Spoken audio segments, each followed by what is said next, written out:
a good night from the happiest place on earth, Manhattan, Kansas.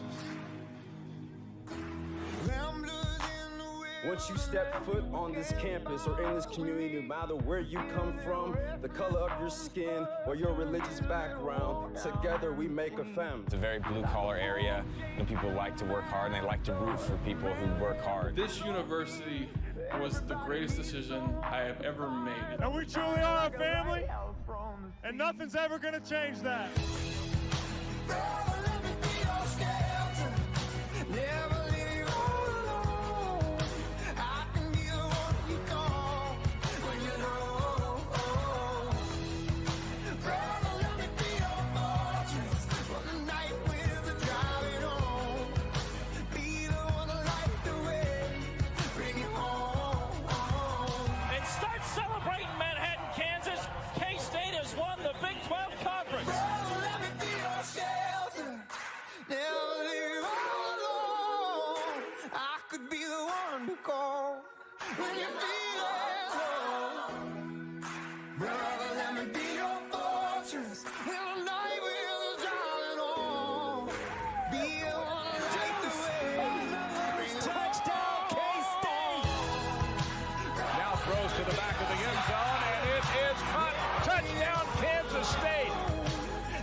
Belief, expectation. You dominate one snap at a time. 60 minutes, one play at a time. The best you got! The best you got!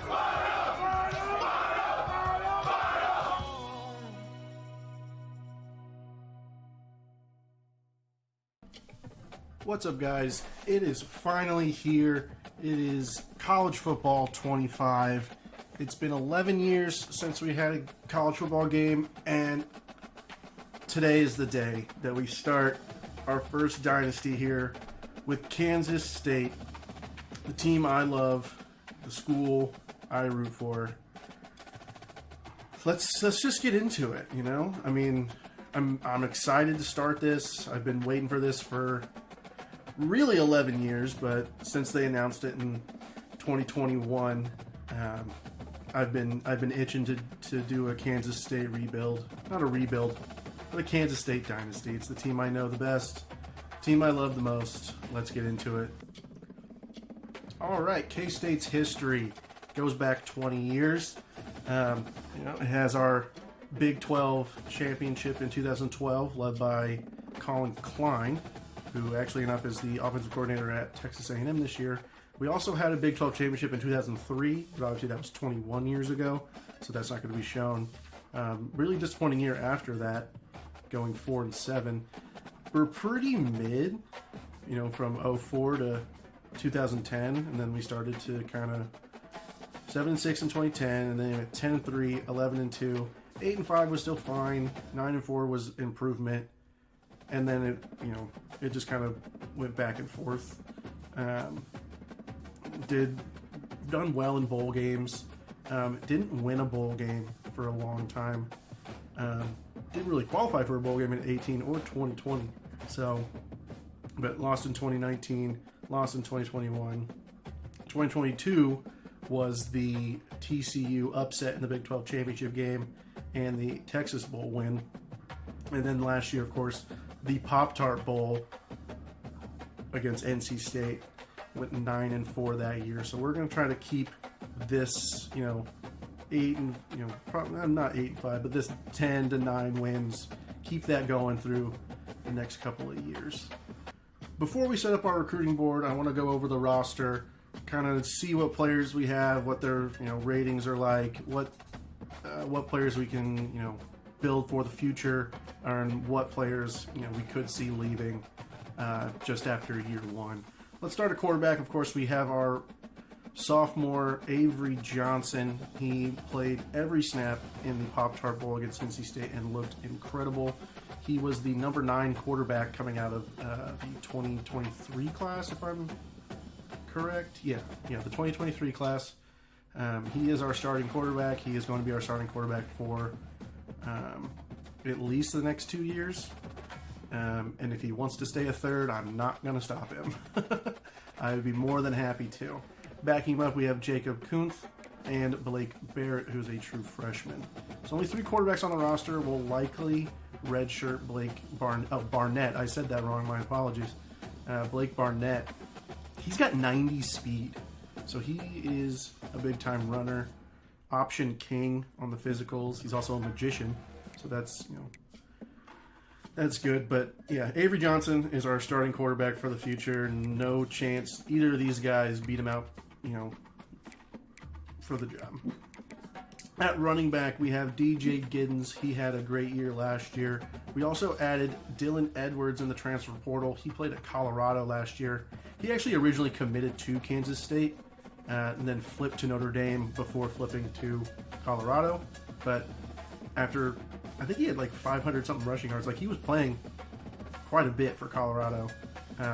He decided to transfer, and he has come back to K-State. A lot of fans were not kind of welcoming him back. However, it's just what college football is now.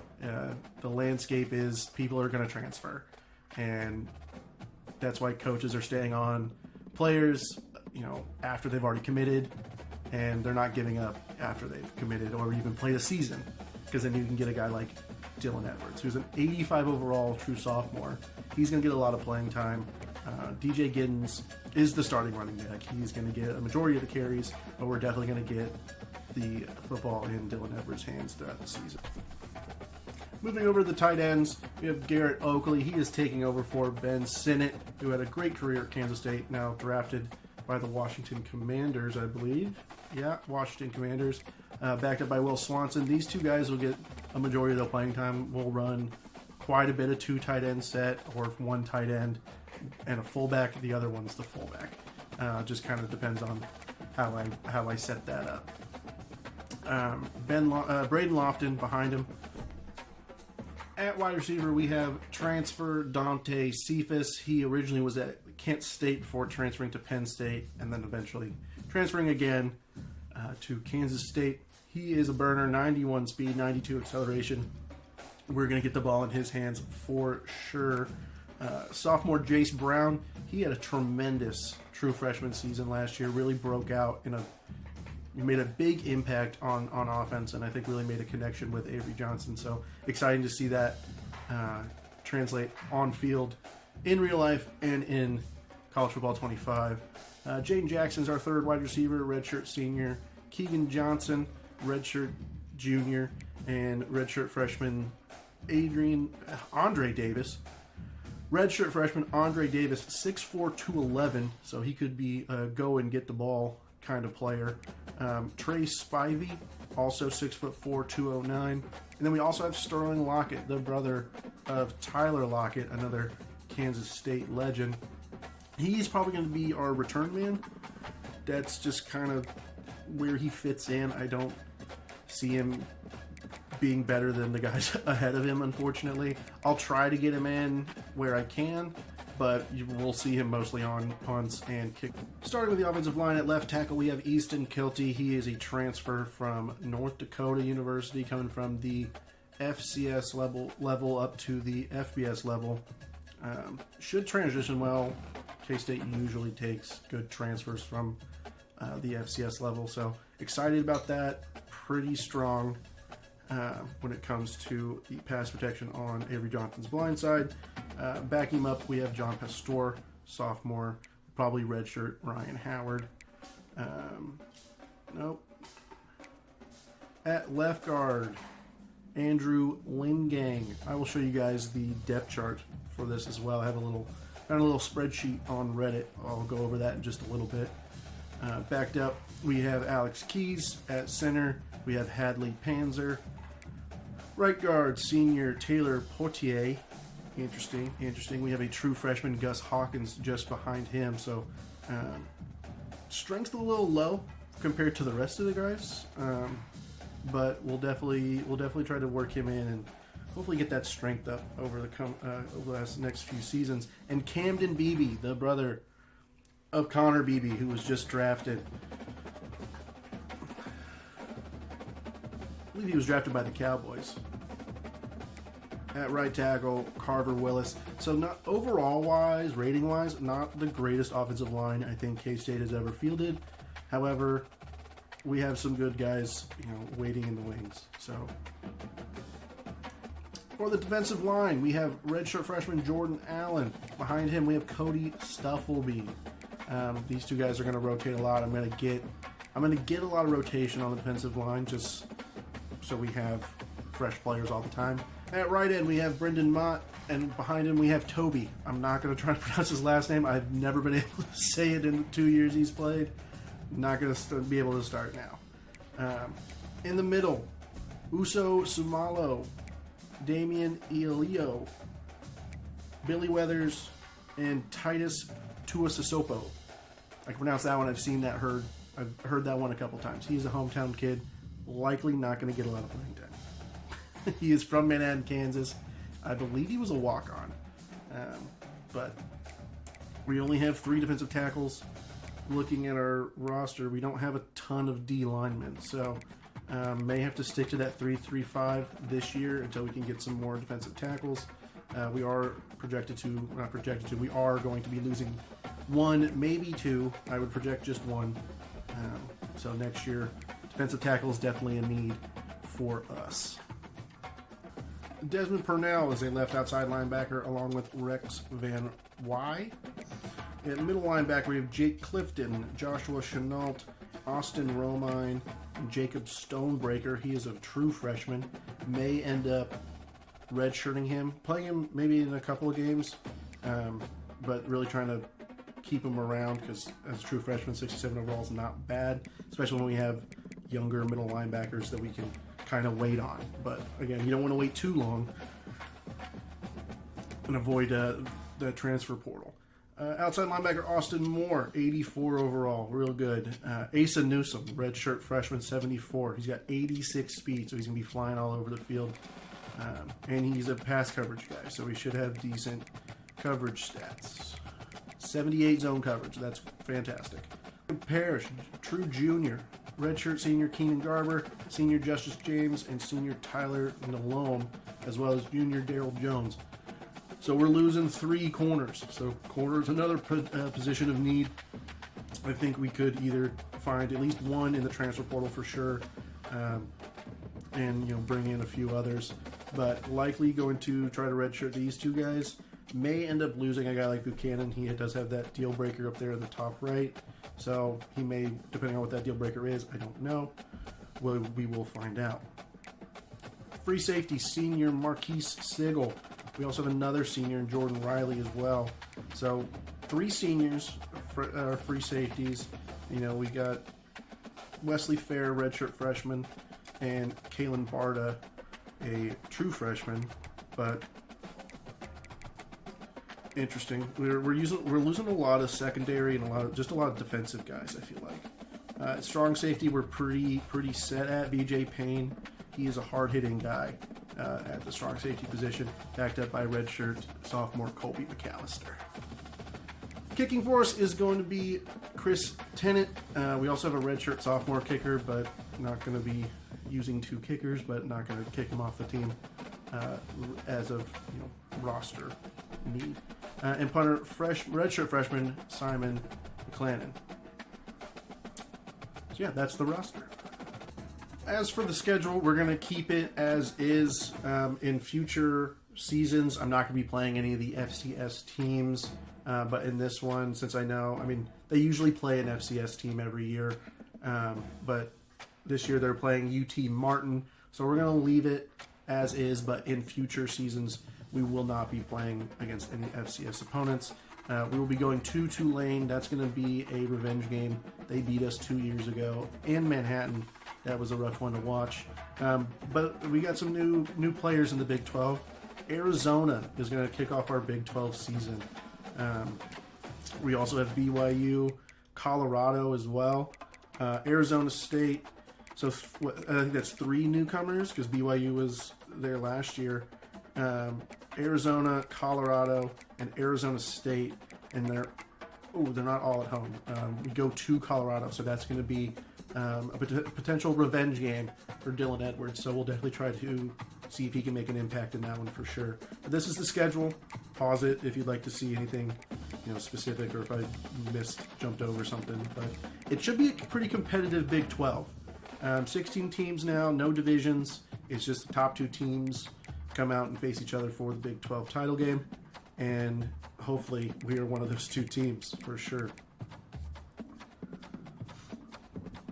I'm going to set up the recruiting board off camera because that is a very long process, and I don't want this to be a super long video. I think it's definitely going to be pushing over 30 minutes for sure, but I'm going to set up the recruiting board, and then All right, I finished setting up the recruiting board. A few recruiting rules I want to put out there before we jump into some of the players that we have on here. As of Season 1, we're only going to be recruiting in Kansas, Texas, Colorado, and Oklahoma. And for Texas, if they have the deal breaker proximity to home, I'm going to cut them from the recruiting board, not going to go after them. It does say it's a B- when it comes to that. I think that's a little high. It's not, close to home. It's not far, but it's not close either. So I'm just going to go ahead and cut that out so to kind of keep it, a tight-knit kind of recruiting pipeline. I'm not going to use the pipelines that my coordinators have. I believe it's like Florida and Georgia, so you can get some real good players out of those guys, but I really want to focus on players that are interested in me. And starting with Carlos Jameson, he's a 5-star left outside linebacker. He's the number 24 nationally ranked prospect, the number 2 left outside linebacker. We are actually already number 1 on his school, so we're going to go ahead scout this guy fully. You'll see up in the top right, right in the middle, in between the targets and the scholarships, it says hours. Those are for recruiting hours. So scouting is 10 hours, but it only does about 40%. The coaching abilities can change how much scouting costs or the percentage of it that costs. But let's just go through the scouting, and we're going to go through it together. I'm not going to cut any of this. We're just going to go through it, try to find players we really want to target in the near future. So Carlos Jameson he's a 5-star gem, 90 speed as an outside linebacker. That is insane. He's a fan favorite, road dog. He is a hometown kid from Mulvane, Kansas. We're going to go ahead and just offer him a scholarship right away, and we're going to try and do everything we can to get him to commit. Granted, since we're already first on his list and we're competing with Oklahoma State, Kansas, Texas, it's not going to be easy, so we're probably going to end up sending the house. I'll explain all that once we get to that section as well. Next player, we got Richard Sisco. We don't need a running back. However, I'm not going to say no to a 5-star guy. He's out of Kansas City, the number 3 running back in the class. We'll go ahead and fully scout him as well. 77 catching, 92 acceleration, and 92 speed with 77 short route running. That guy's dangerous, and he's another gem. Another guy we are gonna go pretty hard after. It's tough. It's hard to be like, yeah, but we don't really need a running back. But this guy can be a game changer for sure. So we'll go ahead and offer him as well. Another right outside linebacker we found out of Colorado, Derek Ahmad, 4-star guy.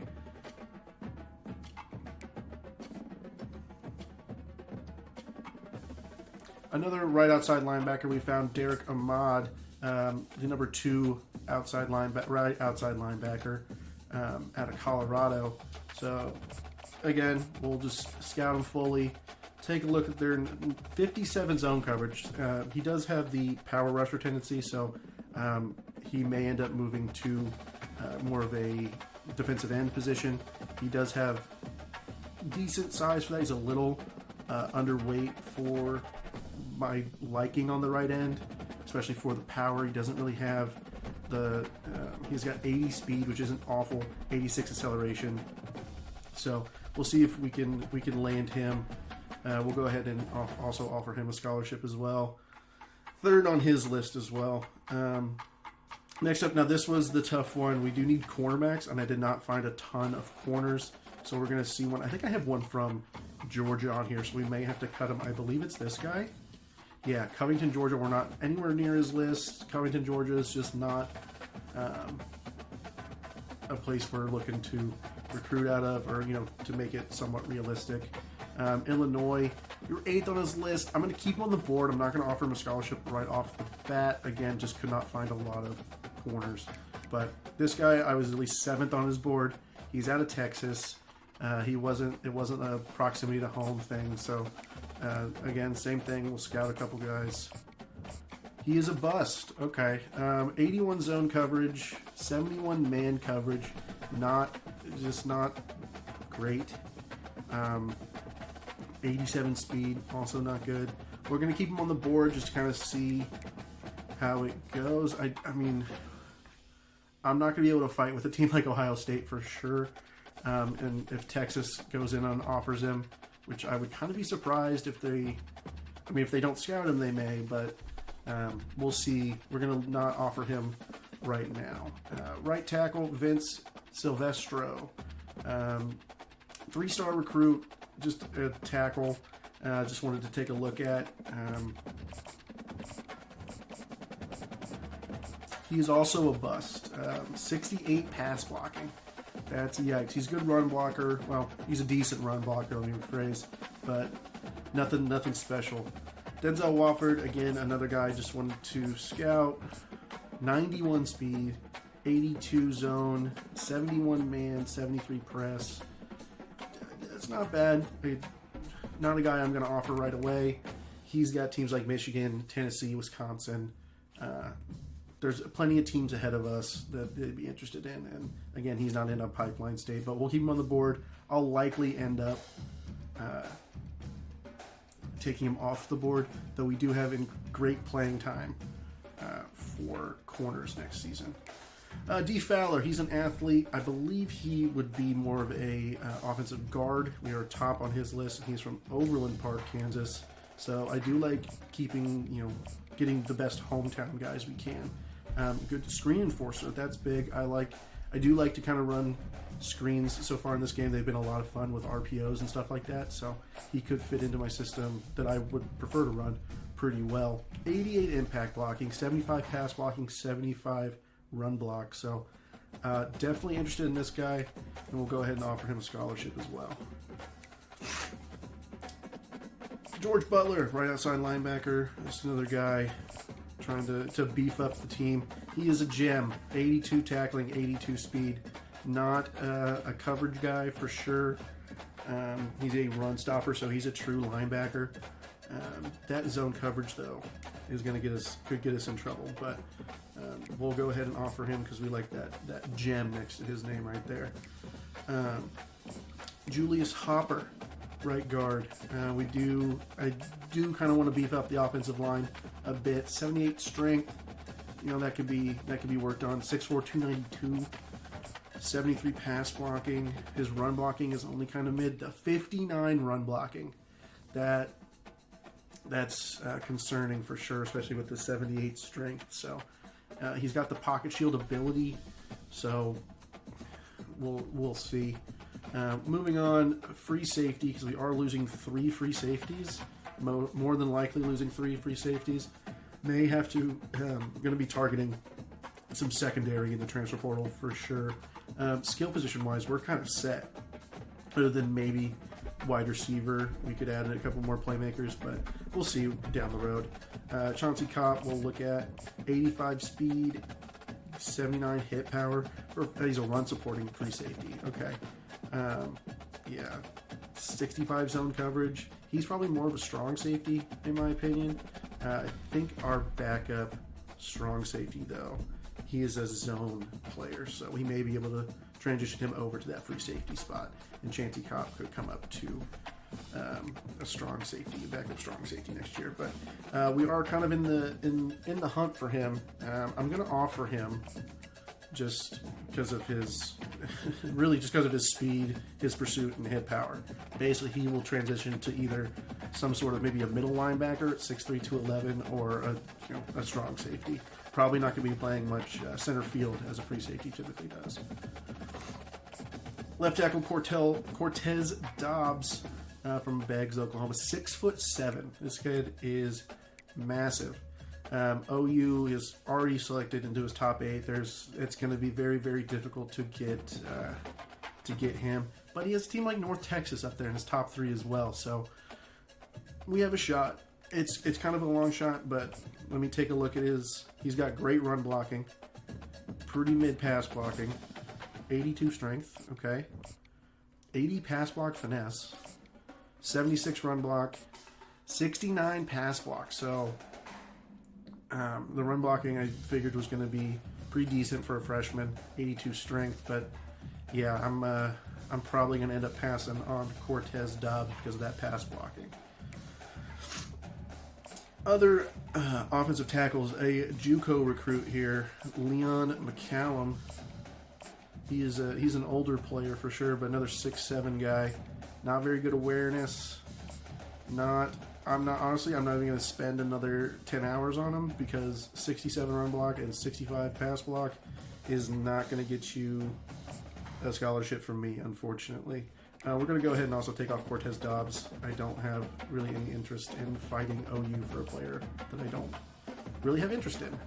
All right, defensive tackle, another position to need for us. Taking a look here, 90 strength on the defensive tackle. That's incredible.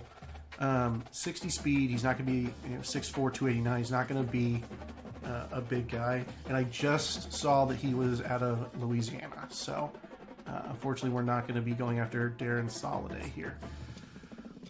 The transfer portal is going to be completely different. There's not going to really be any rules when it comes to the transfer portal. Probably just going to stick to players that are interested in coming to my school, to Kansas State. And this guy had a deal breaker, but I guess I just didn't see it. He may have been an accidental ad, but we'll go ahead and take him off as well. Arkansas. Okay, I'm making mistakes, breaking my own rules. Roswell, New Mexico. I'm going all over the place.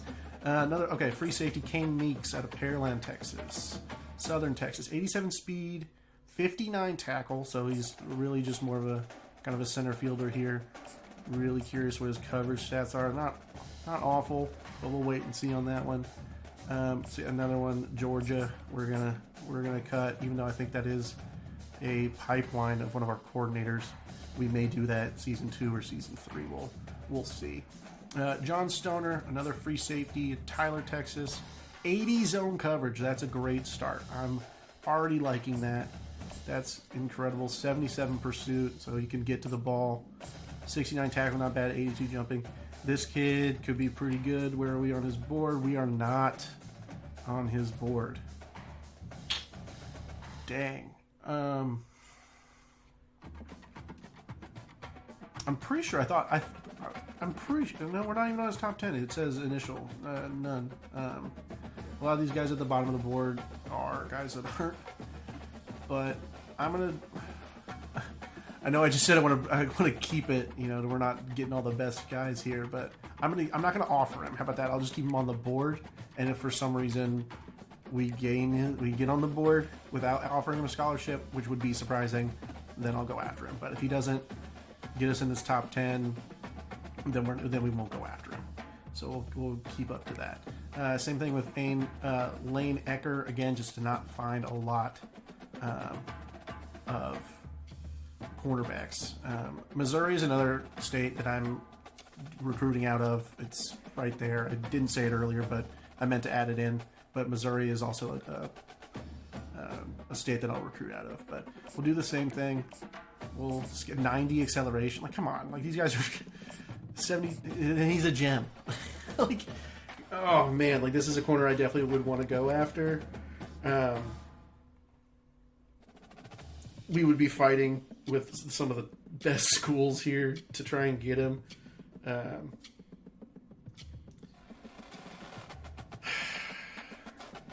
I'm gonna have to give myself 1. How about that?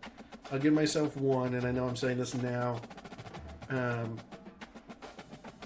Since he's a gem, I'm gonna break the rule that I set for myself in season 1, but we're gonna offer him and see if we can jump up into that tier. And if not, I'm not gonna send the house at him if we're not, in this top 6 probably, or maybe his top 5.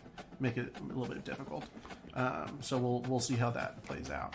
Quincy Poole, another running back. He was a 4-star guy that was interested in me. He's a power back, so he would be a decent replacement for DJ Giddens in the future.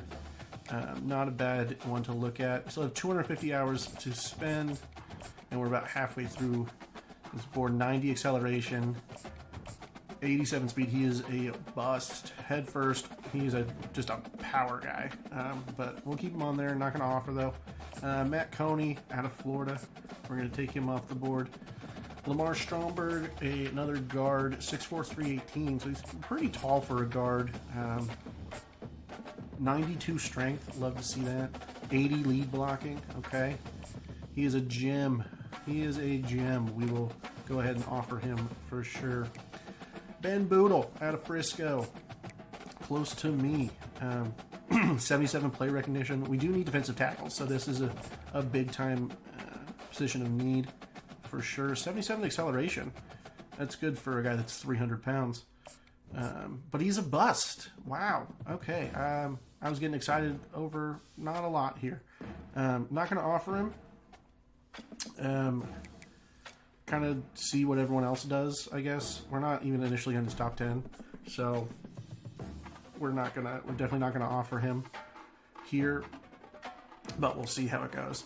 I added this guy because of his name, Elton McChristopher. That is a tremendous football name. I believe he's a running back. Just wanted to kind of see how good this guy was, but that is a tremendous name, and I wanted to show you guys that. 91 speed, 90 change of direction. That is insane. Again, not going to offer this guy. Not really. He's looking to go to the Big Ten. He's looking to go north, if not stay at home. Another guy, Alani Crumpler, pass coverage, left outside linebacker.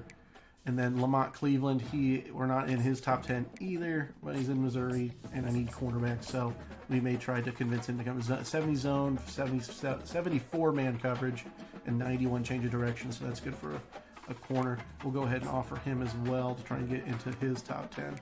But that is all the recruits I have currently. I know I deleted some of them, so the board isn't entirely full. If I find other guys or need to replace guys that we don't get into their top 8s, or some of these busts that we decided to remove, I will add throughout the season, and I will let you guys know before we get to game day.